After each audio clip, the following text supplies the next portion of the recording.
बागेश्वर धाम बोल रहा हूँ।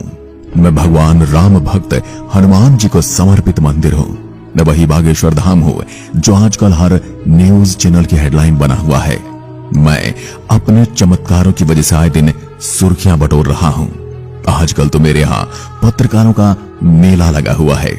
आज मैं आपको मेरे से जुड़ी हर एक बात बताऊंगा। मेरे इतिहास के साथ साथ मेरे यहाँ विराजे हनुमान जी के चमत्कारों से भी पर्दा उठाऊंगा। मैं मध्य प्रदेश के छतरपुर जिले के गंज नामक ग्राम में स्थित हूँ। मेरे यहाँ विराजे बालाजी की महिमा भारत के कोने कोने में फैली है। मेरे यहाँ आए दिन लाखों श्रद्धालु दर्शन के लिए अर्जी लगाते हैं। अब आप सोच रहे होंगे कि अर्जी किस बात की, तो आपको बता दूं, मेरे यहाँ बालाजी के दर्शन करने के लिए सबसे पहले अर्जी लगानी पड़ती है। अर्जी स्वीकार होने के बाद ही आप बालाजी के दर्शन कर सकते हैं। मैं बहुत ही चमत्कारी मंदिर हूँ जो कई बार खबरों में सुर्खियां बटोर चुका है। मेरे आने वाले सभी भक्तों की मनोकामनाएं पूर्ण हो जाती हैं और उनकी समस्याओं का निराकरण भी यहाँ बताया जाता है। अगर मेरे इतिहास की बात करूं तो मेरा इतिहास बहुत पुराना है। माना जाता है कि मेरा निर्माण चंदेल काल में हुआ था, लेकिन सन 1986 में यहाँ के पास के ग्राम वासियों के द्वारा मेरा पुनर्निर्माण किया गया, जिसके बाद इसी गांव के बाबा सेतुलाल गर्ग, जिन्होंने चित्रकूट से दीक्षा प्राप्त की थी, वहां पर गांव आए और फिर मेरे इस प्राचीन कालीन मंदिर में राम कथा कहने लगे। साथ ही साथ झाड़ फूंक का काम भी करने लगे। 1989 में बाबा राम सेतु जी ने मेरे यहाँ एक विशाल महायज्ञ का भी आयोजन करवाया था, जिसके पश्चात भगवान दास गर्ग मेरे यहाँ दरबार लगाने लगे थे। मेरा इतिहास यहीं खत्म नहीं हो जाता। सन 1996 में धीरेन्द्र कृष्ण शास्त्री के जन्म से ही मैं सुर्खियों में आने लगा था, लेकिन उस समय इतनी टेक्नोलॉजी नहीं थी जिसकी वजह से मेरी ख्याति जन जन तक पहुंच पाए। सन 1987 से लेकर 2015 तक भगवान दास गर्ग जी महाराज धाम पर दरबार लगाया करते थे और धीरेन्द्र कृष्ण शास्त्री जी ने अपना गुरु उनके दादाजी को माना।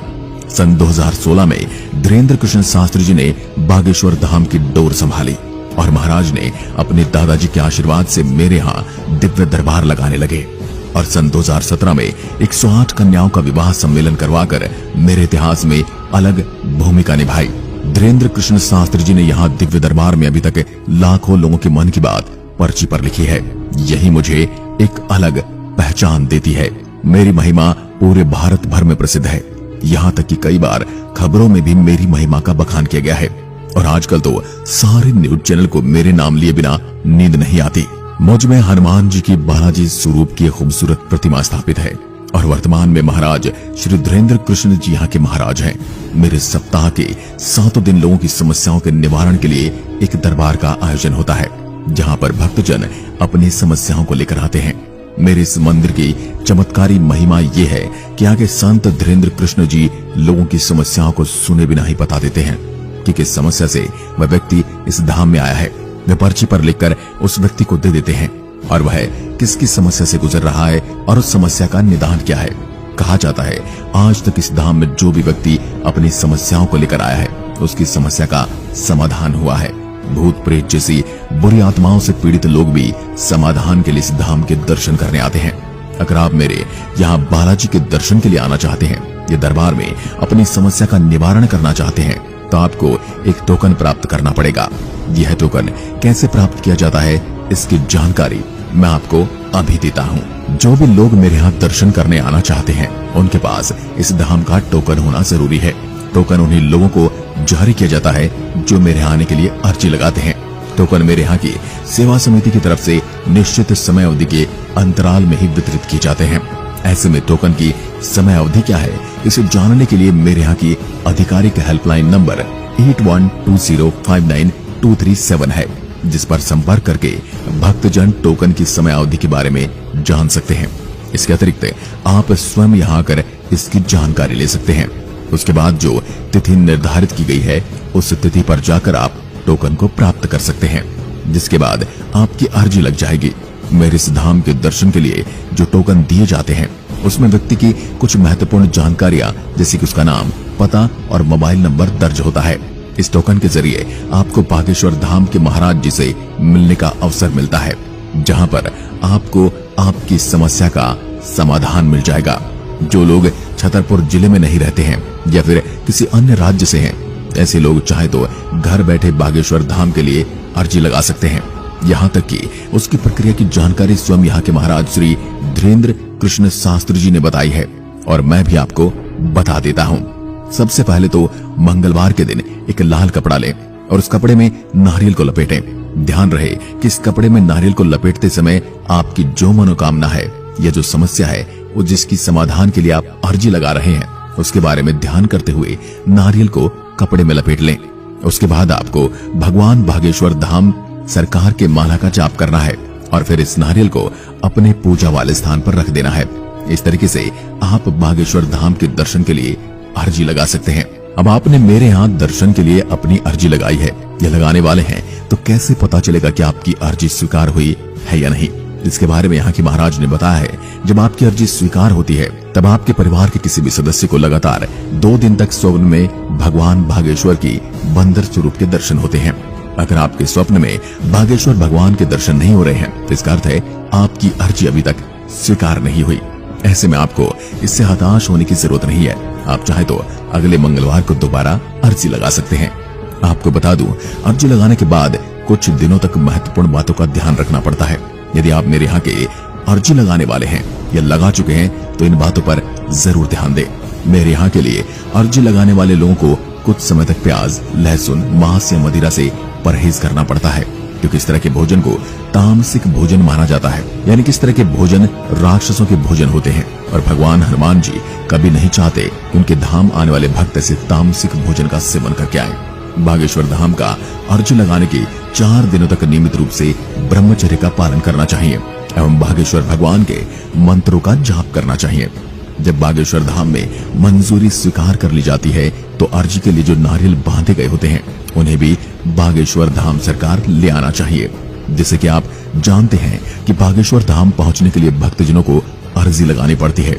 ऐसे में यदि आप मेरे यहाँ आए बिना वहां होने वाले आरती प्रवचन को सुनने का लाभ उठाना चाहते हैं तो इसके लिए 2 माध्यम है।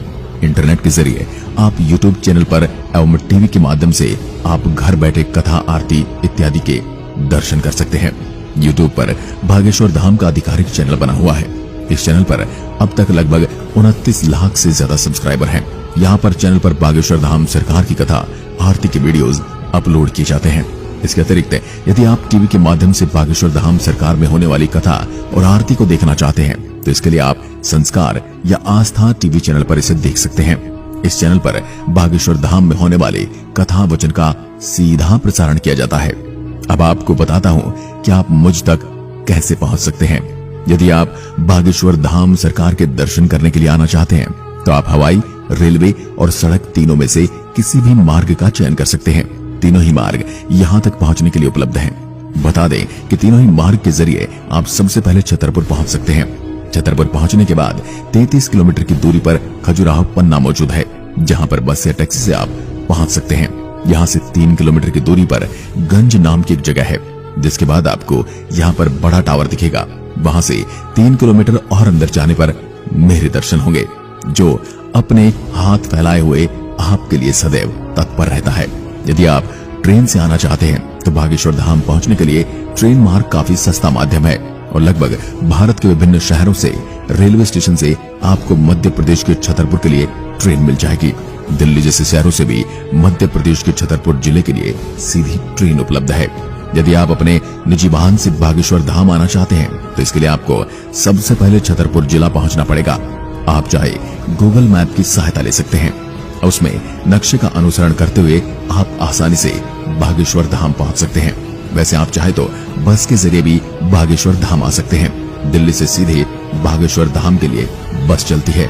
आप चाहे तो रोडवेज बस की सवारी भी ले सकते हैं, जिसके लिए आपको सबसे पहले दिल्ली से लखनऊ और फिर लखनऊ से भोपाल तक का सफर तय करना होगा, क्योंकि दिल्ली से सीधे छतरपुर के लिए रोडवेज बस की सेवा उपलब्ध नहीं है।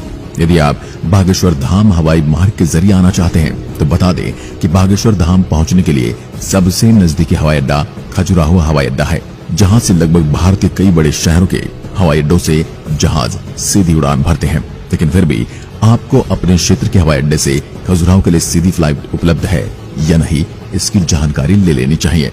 यदि आप भारत के किसी छोटे शहर से हैं जहां से आपको सीधे खजुराहो के लिए फ्लाइट टिकट उपलब्ध नहीं हो रही है, तो आप सबसे पहले ग्वालियर एयरपोर्ट के लिए टिकट बुक कर सकते हैं, क्योंकि ग्वालियर एयरपोर्ट के लिए भारत के छोटे शहरों से भी फ्लाइट उपलब्ध है। इसके बाद वहां से आप खजुराहो एयरपोर्ट की यात्रा कर सकते हैं। खजुराहो पहुंचने के बाद बस या टैक्सी के माध्यम से छतरपुर पहुंच सकते हैं। जिस तरह से आजकल महाराज धीरेन्द्र शास्त्री को लेकर विवाद बना है, वह भी एक सोचने का विषय है। हम ये नहीं कहते कि अंधविश्वास पर विश्वास करना चाहिए। हम किसी भी तरह से अंधविश्वास की पुष्टि नहीं करते हैं, परंतु जब बात किसी की आस्था और विश्वास की आती है तो वह तर्कों के बारे में नहीं सोचा जाता। आजकल धीरेन्द्र शास्त्री को मीडिया और हिंदू विरोधी ताकतों ने घेरा हुआ है, लेकिन मेरा उनसे प्रश्न ये भी है कि जो दिवाली और जानवरों की बलि के ऊपर काफी ज्ञान और शो चलाते हैं, क्या वह उन धर्मों से क्यों प्रश्न नहीं करते, जानवरों को खाने की वकालत करते हैं? उन धर्म गुरुओं से उन धर्म में व्याप्त बुराइयों पर क्यों प्रश्न नहीं किया जाता? क्या किसी ने प्रश्न किया है क्या आए दिन मदरसों और दरगाहों से रेप वगैरह की खबरें आती हैं? उनको कितनी और सजा मिल पाती है? सदियों से जो केस चले आ रहे हैं, उनसे किसी ने जाकर पूछा है कि अपने धर्म स्थल पर ऐसा कृत्य क्यों किया? यह सब सनातन धर्म के साथ ही क्यों? सबकी अपनी अपनी आस्था है, लोगों को कुछ लाभ मिल रहा होगा तभी वो वहां जा रहे हैं। इस बारे में आपके क्या विचार हैं, हमें कमेंट में लिखकर जरूर बताएं। साथ ही अभी तक चैनल को सब्सक्राइब नहीं किया है तो चैनल को सब्सक्राइब करके